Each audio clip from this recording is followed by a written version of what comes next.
We take you back now to 2011, the White House Correspondents' Dinner, and Seth Meyers was that so-called comedian. No one is prouder to put this birth certificate matter to rest than the Donald. And that's because he can finally get back to focusing on the issues that matter. Like, did we fake the moon landing? What really happened in Roswell? And where are Biggie and Tupac? You, Mr. Trump, recognize that the real problem was a lack of leadership. And so ultimately you didn't blame Little John or Meatloaf. You fired Gary Busey. And these are the kind of decisions that would keep me up at night. Donald Trump has been saying that he will run for president as a Republican, which is surprising since I just assumed he was running as a joke.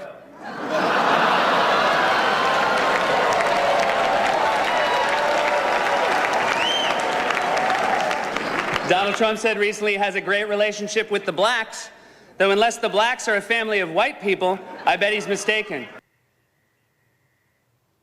I mean, utter contempt for him there. And who could blame him for being genuinely pissed off? Yeah, I mean, they treated him like a joke. And of course, as you know, Megyn, that's how he was largely treated. It's that same year that he spoke at CPAC. It's really how I got to meet him originally. He spoke at CPAC. He gave the best received speech of the whole group in 2011. It filled with people thinking of running in 2012. And I went on TV the next morning and I said, you may not take him seriously, but take his ideas seriously because they have a lot of resonance with the American people. And that's how he felt about himself. He did feel, of course, like he was a joke. He sat at the dinner. I think he was sitting at the Washington Post table, pretty close to the stage. And here you have the sitting president of the United States and Seth Meyers making fun of him. And he did not like it. I don't think it's what caused him to run in some linear way. But I definitely think it was part of his psychology of saying, I'm going to prove that I'm not a joke. I'm going to prove that I'm a serious person. And of course, 5 years later, he did. So you were not only right about that in that moment, you've been right about a lot, but there was another moment regarding Donald Trump that you are famously able to cite in which you were predicting that he might actually win the 2016 presidential election, which did not go over well on the set at MSNBC. We've got that queued up for the audience to watch.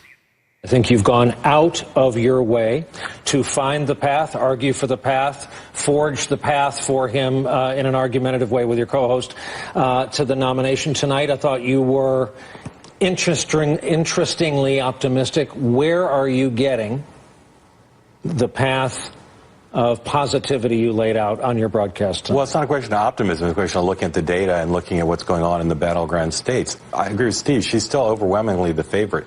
If it turns out that she doesn't have the hold on the coalition of the ascendant that Barack Obama had, I think it's possible he could find his way to 270. I think that's fair. But I think the idea that there's some magical state with magical polls that we don't see where he's ahead in a blue state is completely false. He's ahead in Iowa. That's it. Oh, that's so delicious. That is, I mean, you got written up by the hateful media matters for the nerve to predict something like that. And the smug Nicole Wallace, like, you're an idiot. There's no way he's winning. And you had it. It was worse than that. MSNBC took that clip, and I was like this. I think my title was senior political analyst at MSNBC at the time. I had a show on Bloomberg and a contract with NBC. They put on the website that clip of Brian making fun of me for saying Trump might win, and the headline was something like Brian Williams schools Mark Halperin, and I was like, guys, I work here. Like, don't put on a clip mocking me, and right. and then of course I'll spoiler alert, Trump won, as I said, I thought Hillary Clinton was probably going to win, but I thought Trump had a pretty good chance. And in the days between that clip, I think that was like a week before Election Day, maybe. In the intervening days, I grew more confident that he might win. And, I don't know how many rallies of Donald Trump Brian covered. I covered Trump rallies that year in 30 states. And so it seemed obvious to me that he might win. And yet that clip was probably the most extreme example of what I experienced for most of the year.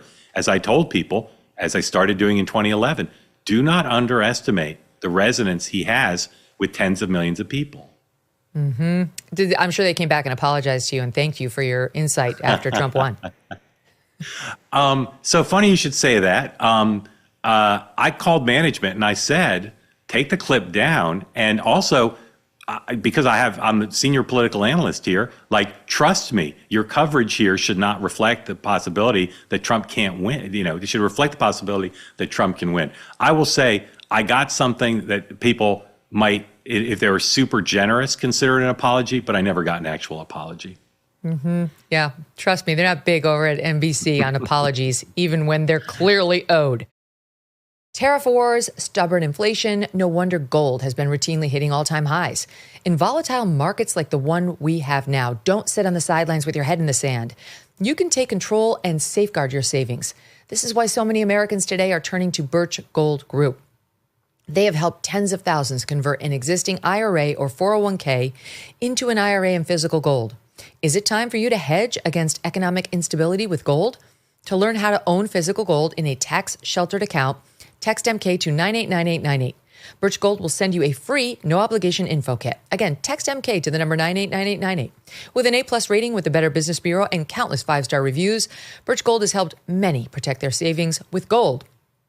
It took decades to get into the tangled mess that they're trying to unpack now in D.C. How long will it take to get out of it, and what cost? Text MK to 989898 today. Thanks so much for watching. If you like what you just saw, hit the subscribe button for more clips and full episodes.